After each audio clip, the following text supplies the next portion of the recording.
amazing. That's amazing.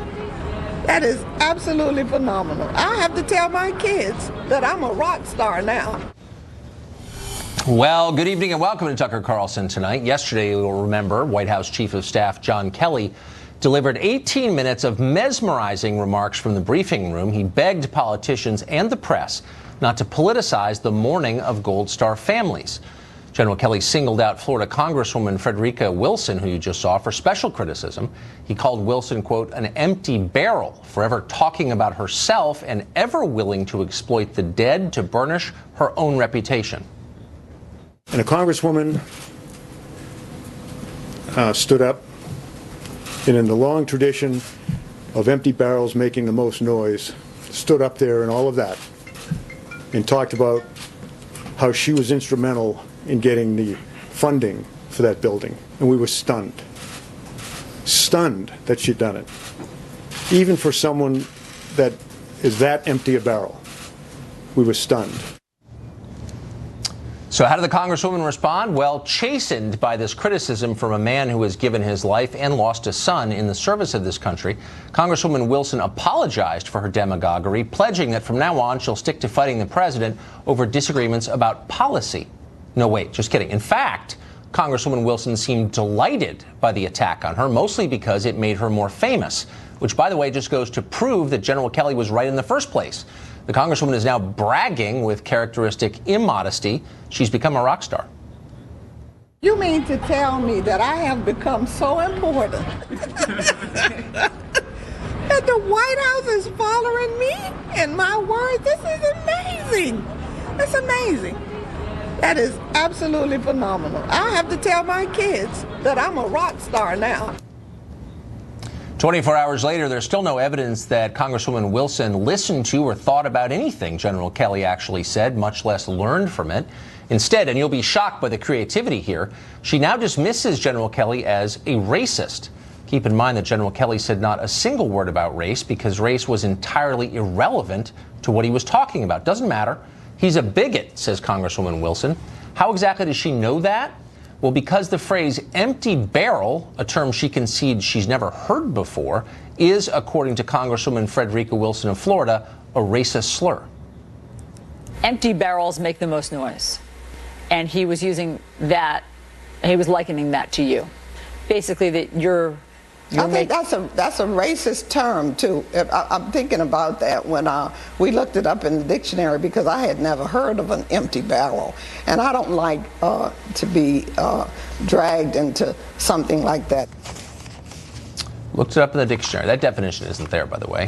What you're looking at, though, is another disgraced politician alleging yet more fake bias crimes to hide her own failures. You'd think Democrats would be embarrassed by this routine by now. It's tired and absurd, not to mention divisive and dumb. Who's not sick of it at this point? But nope, Democrats still willing to defend it because, you know, whatever it takes. MSNBC Lawrence O'Donnell explained to his viewers that the phrase empty barrel, which, by the way, was coined by Plato and used by Shakespeare, is indeed racist because it was part of a broader effort to, quote, dehumanize Frederica Wilson. John Kelly never sat beside a student like Frederica Wilson in his elementary school.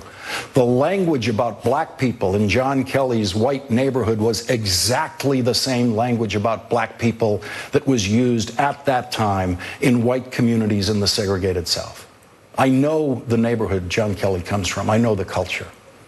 It was a neighborhood in which calling someone who looked like Frederica Wilson an empty barrel was the kindest thing that would have been said about her. You know what wasn't sacred when he was a kid growing up, where he was growing up? Black women.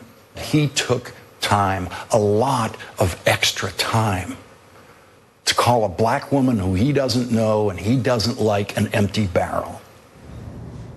Unbelievable. MSNBC's Joy Reid, never one for subtlety, went even farther than that. She attacked General Kelly's entire childhood as racist. Quote, Kelly grew up in segregated Boston, she tweeted, in an Irish Catholic neighborhood where women were bullied, not honored, and blacks scorned and rejected. Because really, there's nothing like using growth ethnic stereotypes when you're fighting for racial justice, as she says she is. According to Joy Reid, the problem isn't just General Kelly, it's the Irish. They're the problem. This is grotesque, obviously. The morons making these arguments are sick. It's a symptom of disease to imagine racism behind every disagreement. It's also, by the way, the death of traditional political debate. You can argue with people who disagree with you, who are just wrong, but there's no reasoning with bigots. You can only crush them. Your opponents suddenly become your enemies. They must be destroyed. And that, by the way, is how many on the left now see General Kelly, not to mention you and me. Mark Green is the chief of staff of the Shadow Cabinet. That's an anti-Trump organization. He joins us now. Mark, the problem I have with this is not that Frederica Wilson doesn't like being attacked by General Kelly. I get that. Or that there's disagreement over what the president said. Fine. But why did demagogues like Frederica Wilson and the people you just saw on cable television turn this into something it's not, which is a racial dispute? There's nothing racial about this. Why pretend there is? I don't think it was a racial dispute.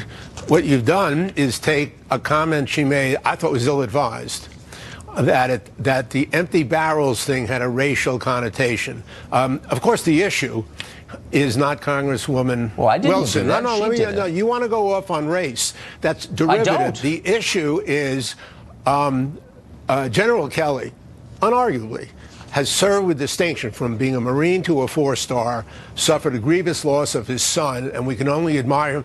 And his comments were mesmerizing when he focused on that.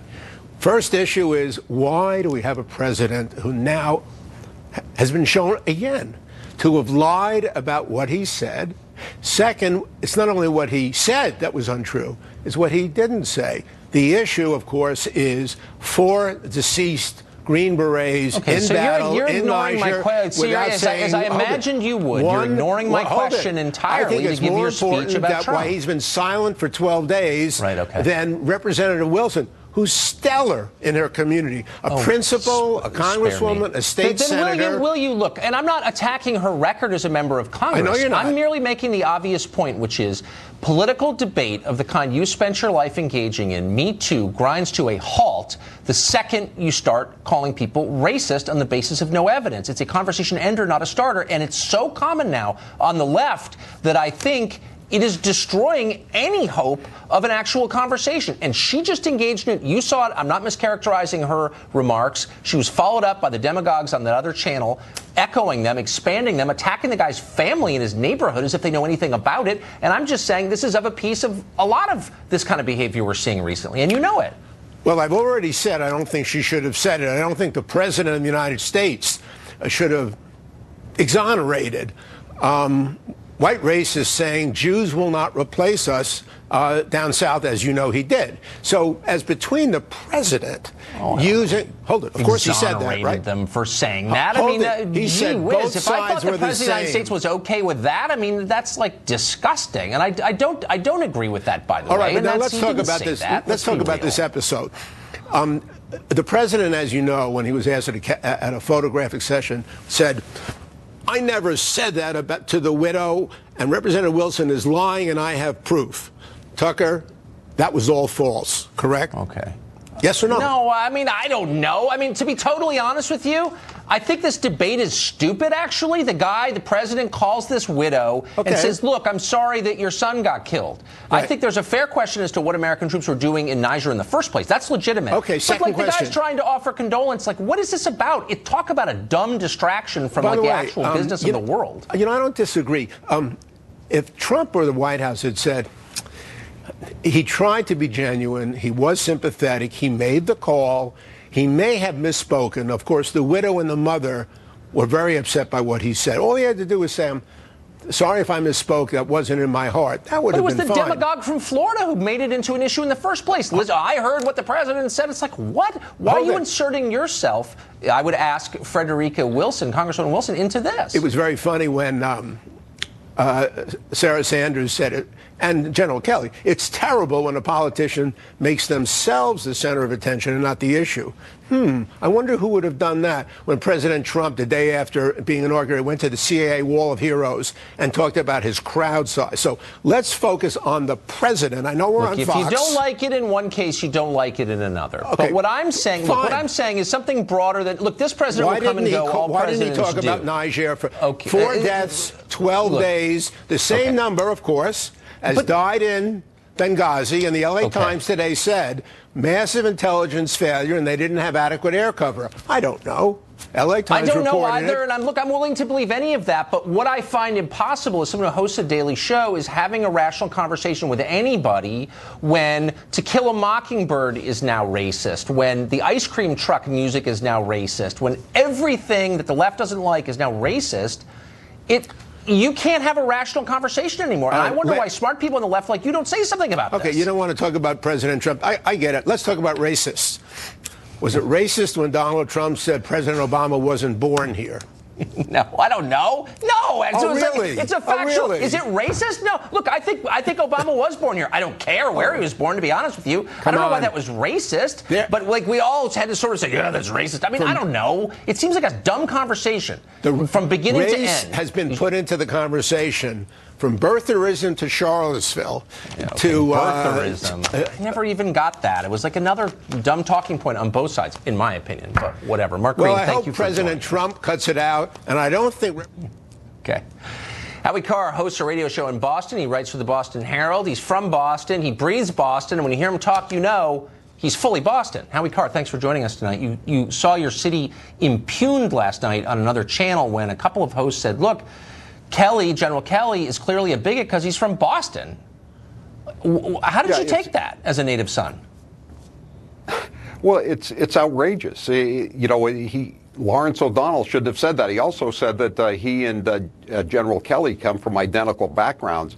Actually, Lawrence O'Donnell's father was a lawyer, and General Kelly's father was a milkman. And after high school, Lawrence O'Donnell went to Harvard College, and General Kelly went into the U.S. Marine Corps. And we're talking about Boston, the desegregation problems, the rioting and all that. When that all began, Lawrence O'Donnell was writing snide essays in Cambridge at the Harvard Lampoon, and General Kelly was a commuter going to UMass Boston. I mean, they come from very different backgrounds. Lawrence O'Donnell is too. You must have been confused when you saw Joy Reid, who, by the way, also went to Harvard, another oppressed Harvard graduate, went on to say that it was basically his neighborhood that did it. It was a neighborhood in which women were disrespected, in which men were racist. It seemed to me like she was acting out of the kind of ugliest traditional stereotypes about Irish immigrants. That's what it sounded like to me. I agree. I mean, does she know what's in General Kelly's heart? Does Lawrence O'Donnell know what's in their heart? Do they know anything about Oak Square, Brighton? He went to St. Mary's High School in Waltham, Massachusetts. He would take the trolley over with two other guys to that high school in the late 1960s. One of the guys that he used to take the trolley with every day is a guy named William Francis Galvin, who is now the Secretary of State of the Commonwealth of Massachusetts, a Democrat elected repeatedly statewide.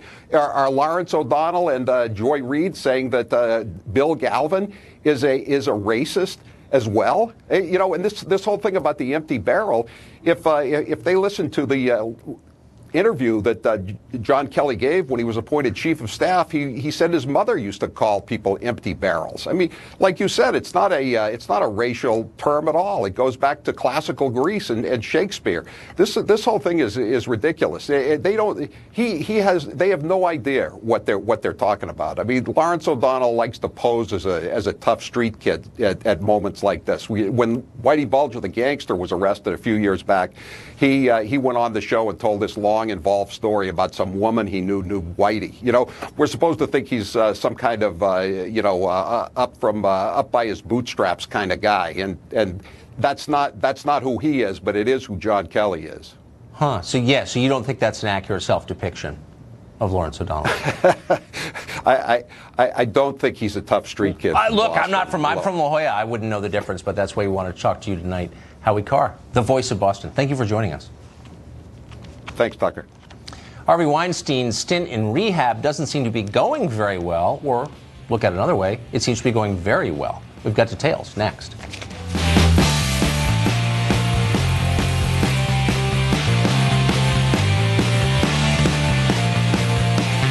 Well, there There are new developments in the Harvey Weinstein saga tonight. A lawyer representing one of Weinstein's accusers held a press conference earlier today. That's one day after his client held a lengthy interview with the Los Angeles Police Department.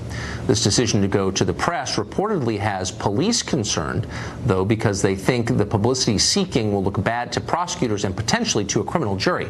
Harvey Levin is following all of this, of course. He's the founder of TMZ. He hosts Objectified Now, Sunday nights right here on Fox, and he joins us tonight. Harvey, what was the thinking behind doing press interviews? Well, it's baffling, Tucker. So the woman and this lawyer named David Ring met with LAPD people in robbery homicide yesterday, literally minutes after they left. Apparently, this was choreographed. The LA Times published a story where David Ring and his client had sat down with the reporter and went through the case with them. The LAPD is not happy about that. The detectives that we've spoken with have said, look, and I know this just from covering these cases, that they believe it compromises the case because they want to talk to witnesses who can give a fresh account without having anything in their heads about what the woman is saying. Right. And now that the story is out, it creates a problem. The lawyer then doubles down and he puts on his website this morning that he's representing this woman, that they have gone to the police, and then he links to the LA Times. Then he triples down today and holds this news conference. And my reporter at the news conference said to him, "Why did you talk to the LA Times?" And his answer was, well, they kind of ambushed me because they heard that my client was meeting, so I felt I had to talk to them. And, you know, my understanding from that is a lot of lawyers, because I know this, rather than saying, okay, here's the case, they say no comment. And he didn't do that. Yeah, because he's a publicity seeker, like so many of them, doing his client wrong, I would argue. Is reports that Harvey Weinstein is basically undergoing outpatient treatment, living in a hotel, chatting on a cell phone. Can we trust those accounts?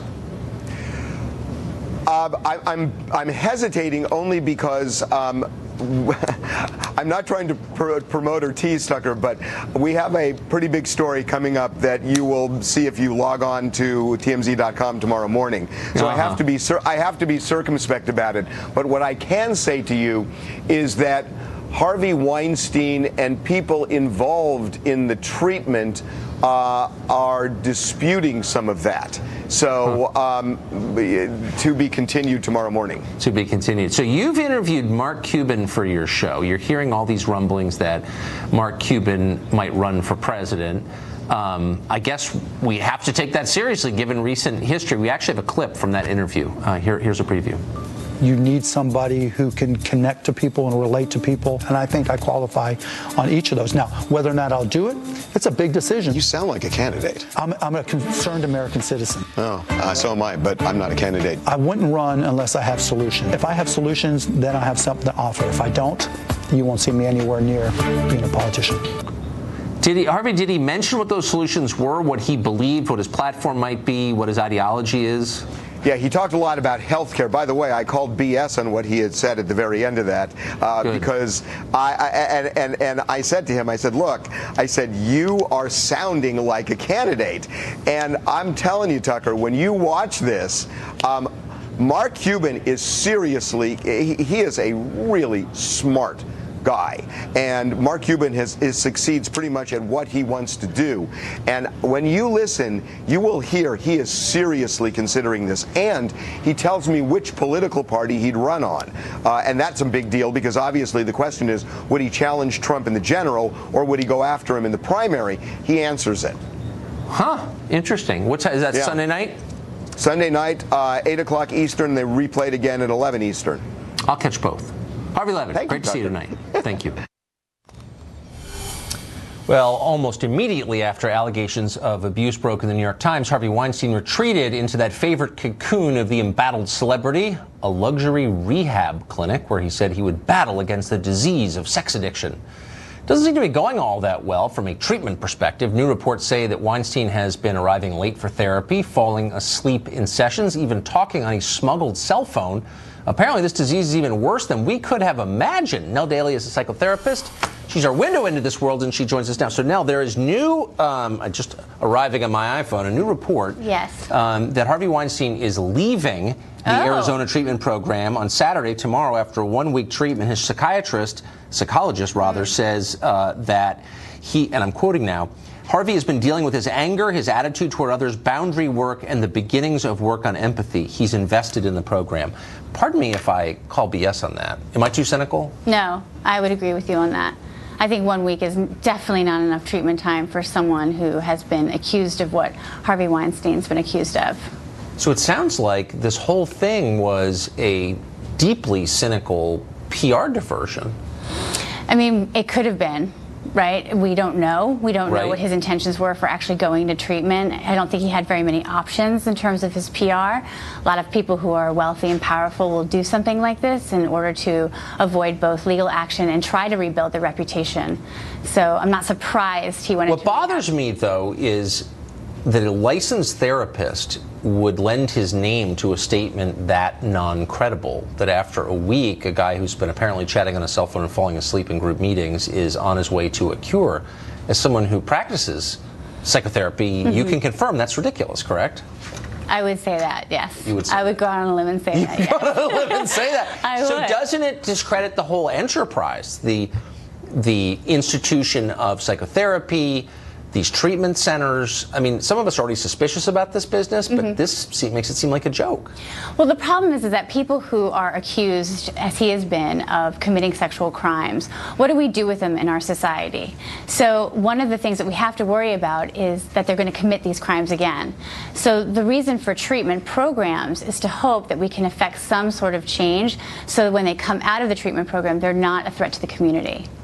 So, I mean, there are, of course, as with everything, many different levels. Totally. So there are people who are considered, abusive, but the root is their boorishness and their self-involvement. Right, and being drunk. Right, and there's a big difference between someone who has sexual addiction issues and someone who's actually a sexual offender. But if you're exposing yourself to strangers in restaurants, that does seem to cross a line into, like, compulsion. Well, compulsion and criminal activity. Well, of course. So I think that in this case in particular, what many people in the psychological community, many feminists want to see happen is he actually get prosecuted. And then if he is found guilty, and I know that the state of New York, Los Angeles, the police in Los Angeles, the police in London have opened up an investigation on him and even accusing him. There's been accusations that he's actually raped, some of these victims. Right. The hope is that he will get prosecuted, and if he's found guilty, go to jail. And then the question is, do we use taxpayers' money to have him get treatment in the prison system? Does it ever work? It's case-by-case basis. But my impression of the recidivism rate for sex offenders is extraordinarily high. Very high, very high. But the problem is that we can't lock people like this up in jail for life, if we can lock them up at all. So then what do? You have to give them some sort of treatment. Don't you age out of it? I mean, he's 65 years old. Isn't there a point in a man's life when he's just too tired to sexually harass? No, I'm serious. Yeah, I understand your question. The thing is that we can't come up with a sex offender profile. That's the one thing that we're having a hard time doing in the psychological community, because people who commit these crimes defy everything that we understand. It doesn't matter what age, what socioeconomic class. We can't quite pin down why people do this. The only thing that we do know is that the people who do commit sex crimes, 95% of them are men. So the question for me becomes, if 1 out of every 6 women in her lifetime is going to be a victim of sexual assault or rape, and 95% of the people who are the criminal offenders are men, how many men are getting away with this kind of behavior that we're not talking about? And as a society, are we complicit by not having some sort of larger understanding or system in place to actually prosecute people who do this? Let's start with Hollywood and see where it goes from there. Really quickly, as a psychotherapist, yes. Don't you want to see some action taken against the ersatz shrink who's declaring Harvey Weinstein on the road to recovery? I mean, if I sell breakfast cereal and my rival breakfast cereal is like 30% rat hair, I want to take it off the market because it discredits breakfast cereal as a brand. Like, it discredits all breakfast cereal. You don't feel that way as a shrink? I have to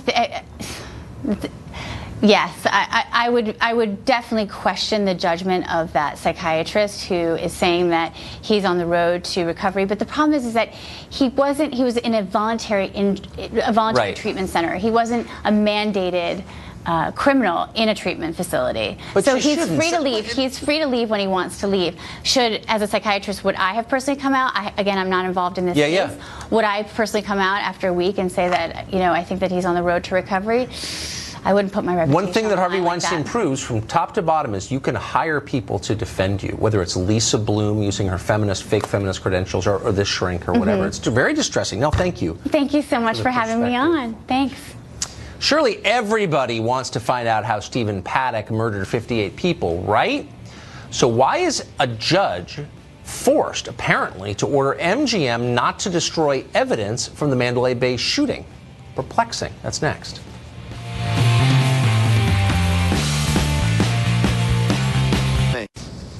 Well, famously, what happens in Vegas stays in Vegas, and that apparently applies to the Mandalay Bay shooting as much as anything else. A judge in Clark County, Nevada, has ordered MGM Resorts International, the company that owns the hotel, to preserve all evidence related to the shooting, including gambling records, surveillance tape, and anything else that might be relevant. The order highlights the glacial pace of discovery in this case. It's been more than 3 weeks. Stephen Paddock's motive and a lot of his behavior remain unknown, and there's not even a settled timeline for the shooting. Why is this taking so long? Dan Bongino once worked for the Secret Service and the NYPD, and he joins us tonight. Dan, this doesn't seem like the kind of order that would come more than 3 weeks after a shooting, both because it would be obvious, of course you don't destroy evidence, and if you were going to send an order like that, wouldn't it be immediate? I'm confused. Well, you're not wrong to be confused, Tucker. You can add this to the list of perplexing things about this case, which has me and a number of my law enforcement friends completely baffled. When you have a cooperating witness, I mean, just a quick example, God forbid you're walking down the street, somebody holds you up with a knife, but he drops the knife at the scene, the bad guy. When the cops show up, you don't throw the knife away, nor do you need a judge's order to tell you to turn over the knife to said law enforcement officer. I can only think of 2 possible scenarios here. One, completely implausible, that the Mandalay was a co-conspirator in this, which is nonsense. Or number 2, there's some kind of hostility or a trust gap developing between law enforcement and the Mandalay. Nothing else makes sense, Tucker. There's no other way to square that circle. Well, the second scenario, I think, makes a great deal of sense, and there's evidence to support that's true. So Mandalay Bay managed the public statements of Jesus Campos, who was the security guard who was injured in the leg, and put him on Ellen, and apparently restricted his appearances to Ellen, who basically is an employee of MGM, or their sponsor for show in any case. So would that kind of behavior suggest to law enforcement these people are spinning and we better keep them under control? You know, Tucker, they would, and if I could just be candid for a moment, I always default on the side of law enforcement when there's a question of, because I just think they have a tough job, and unless you can show me evidence they did anything wrong, I tend to default on their side there. But, me too. Really, with the way this has been handled, between Mandalay's just gross PR operation in this with Campos and the law enforcement timeline all over, I mean, you have to start to say to yourself, this is one of the largest mass murders in American history. The public has a genuine, very real interest, Tucker, in finding out what the hell happened here. I get it. You're the cops. I was one. I totally understand your job. Yes. But this wasn't a burglary at the 7-Eleven. The American public is understandably a bit frightened. Like, what the heck happened? Were we dealing with a psychopath? Were we dealing with a radical, a terrorist? What's going on? And Mandalay, I have to be honest, is just not helping here with this just butchered PR campaign. They don't seem to be at all, and they have a different agenda, which is avoiding getting sued, of course. There are, unfortunately, a lot of lawsuits brewing right now. The most confusing thing to me is, why don't the feds take charge? We know the FBI has, by their own explanation, dozens and dozens of special agents working on this. Why doesn't a spokesman come forward from the DOJ, from FBI, and say, here's the state of play, here's what we know? Why haven't they done that? Yeah, I'd love to come on TV and go, hey, here's a really great answer from Dan Bongino. I just don't have it easy. It doesn't make sense. I mean, it's obvious to me that there have been problems from the start with basic timeline elements of this crime. Tucker, the first thing about a crime is the sequence of events. And like you said, why doesn't the Bureau, which, by the way, has custody of the evidence, I only know that because the sheriff said it at a press conference, which says to me they're the lead investigative agency at this point. Why aren't they taking over and saying, here's what we're going to do, here's how this is going to work, here's when we're going to release information, here's what we know now? I don't know. Is there pushback from the sheriff? I don't know. Right. I'm just not sure. Well, it's helpful to know that you don't know, because it makes me feel less crazy, because I find this genuinely confusing. I've never seen anything like this. Dan Bongino, thank you, as always. Yes, sir. We've got new developments tonight in the Uranium One deal, which is growing into quite a remarkable story. Up next, we'll talk to the reporter who just revealed Bill Clinton requested permission to meet with a Russian nuclear official just as the deal was being evaluated. Remarkable. Stay tuned.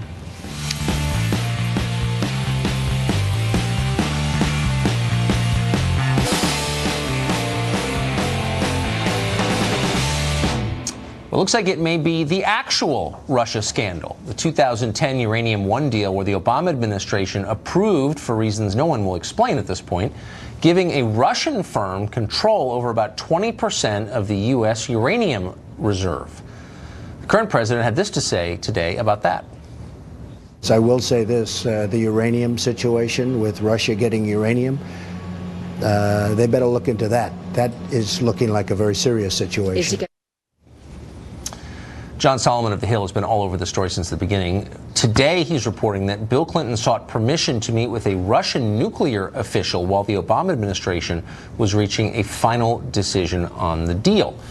John Solomon, as we just said, wrote that piece, and he joins us now. So, John, this is actually a remarkable fact, if true, and it looks like you proved it in your piece, that the former president, Bill Clinton, whose wife was then Secretary of State, sought to meet with an official from the very company trying to buy Uranium One. Yeah, absolutely. So, and the timing is really interesting because Hillary had just come back from Moscow, set a lot of business things in motion between the United States and Russia, and Bill Clinton's coming right through her jet stream and trying to figure out going on. He gets a $500,000 check while he's there, and he's at least seeking permission to meet with some people who had a direct interest in what his wife was doing. Now, they say at the end they decided not to do the meetings, but it does raise a new question about who knew what. But he requested it. He requested permission from the State Department. Now, who wanted to meet with him? Who knows who requested what? But we do know that he asked for permission to go see these people.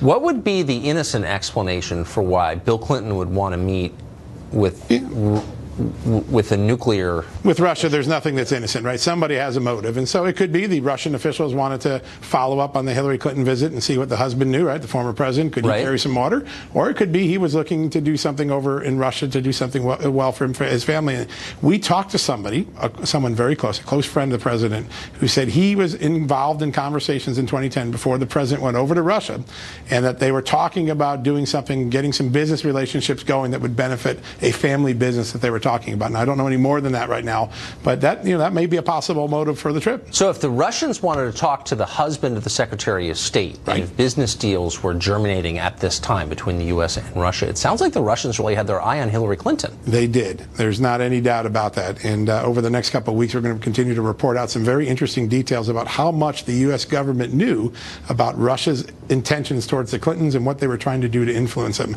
A lot more evidence than what's in the public domain right now. You don't have to believe that there's hidden information, though clearly there is, and you're uncovering it. But even that aside, the fact that the Obama administration gave control over 20% of our uranium to the Russians, was there ever a policy rationale for that? Well, at the time, they said there was no national security issue, if you remember, in 2015. Right. And the argument was, listen, if we don't buy the Russians uranium, they'll go sell it on the black market, or they'll give it to Iran or North Korea, something we don't want. But we learned this week, this whole story started on Monday with us, where we reported that the FBI in 2009 proved that Rosatom, its 10X arm here in the United States, was making bribery, kickbacks, extortion, and money laundering right here in the United States while the Clintons were and Obama administration were approving this deal. So there was a good reason not to give Rosatom the uranium. They were engaged in criminal activity. So you just hinted at something coming up, that you believe the efforts to suborn Hillary, to influence Hillary by the Russians were broader than we know. Yeah, there's no doubt. There were multiple efforts to try to win influence, to try to gain access to her. Now, listen, she's a Secretary of State. That's not surprising, but I think we'll get some detail and some specifics about how they tried to do it. Some of the people who made the overtures are going to be pretty famous when you find out who they are. But there was a concerted effort to focus on Hillary Clinton in 09 and 10, and there's a good reason.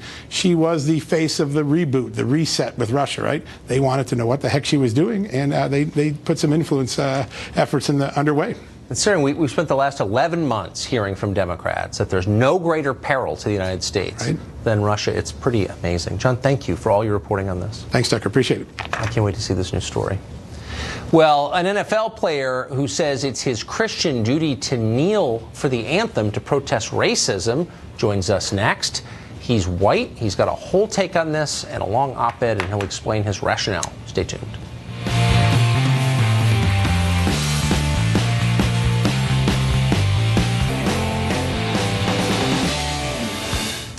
The debate over the NFL anthem protest has persistently been framed in racial terms. Most protesting players have been African American. They say they're kneeling to protest the treatment of black Americans by the police.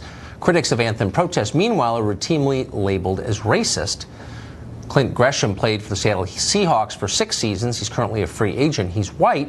He says, though, as a Christian, it's his duty to kneel alongside the black players to show solidarity against racism. Clint Gresham joins us tonight to explain. Clint, thanks for coming on. Thanks for having me, Tucker. It's good to be here.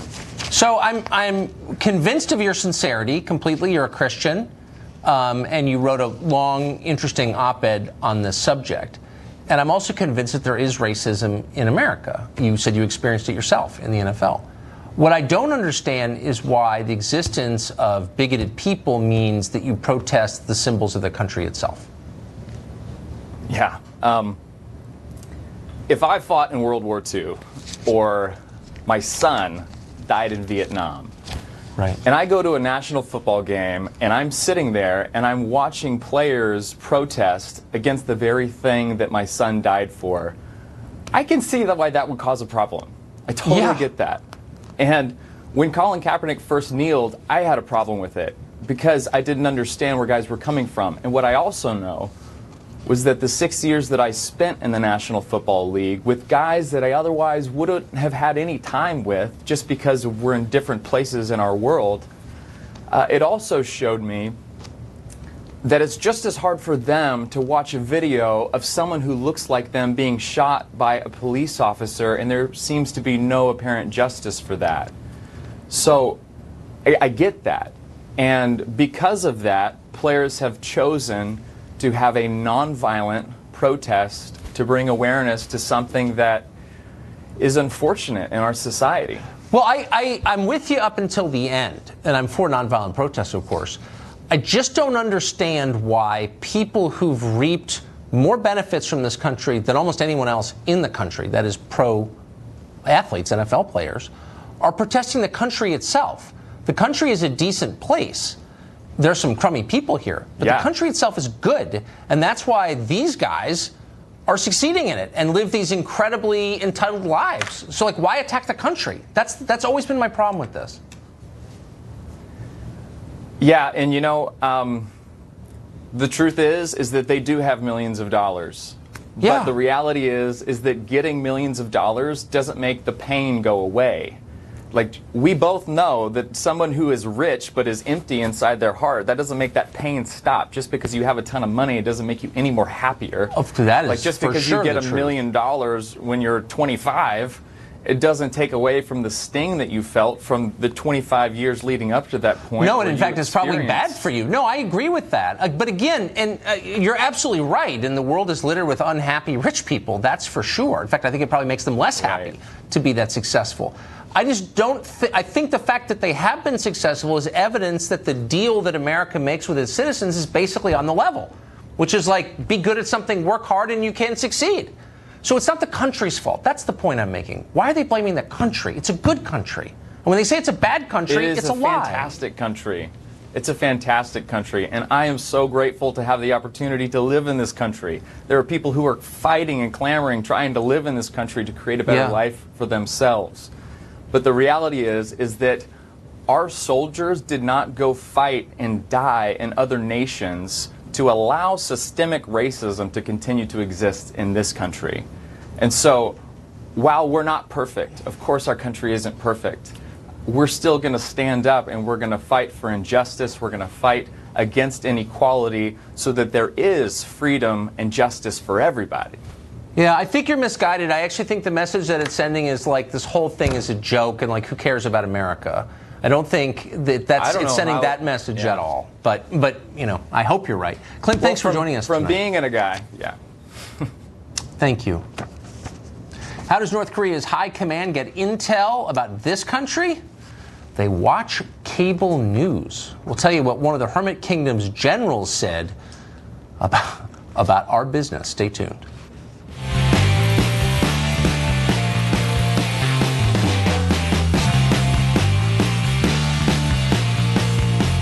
So how's North Korea preparing for a possible war against the West? Obviously by watching MSNBC.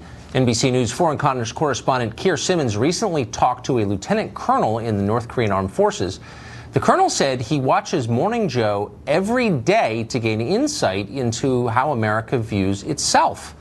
Of course, Morning Joe is the perfect distillation of elite opinion, New York, LA, and Washington in a glass. In particular, the tendency of those cities to be wrong about pretty much everything from Iraqi WMD to the Russian election sabotage to Hillary Clinton becoming president. So it's possible that it's all an elaborate counterintelligence operation designed to mislead the North Koreans. The North Korean officer apparently also said he believes his country can defeat America in war. So maybe it's working. That's it for us tonight. A Hannity special next. Las Vegas Strong.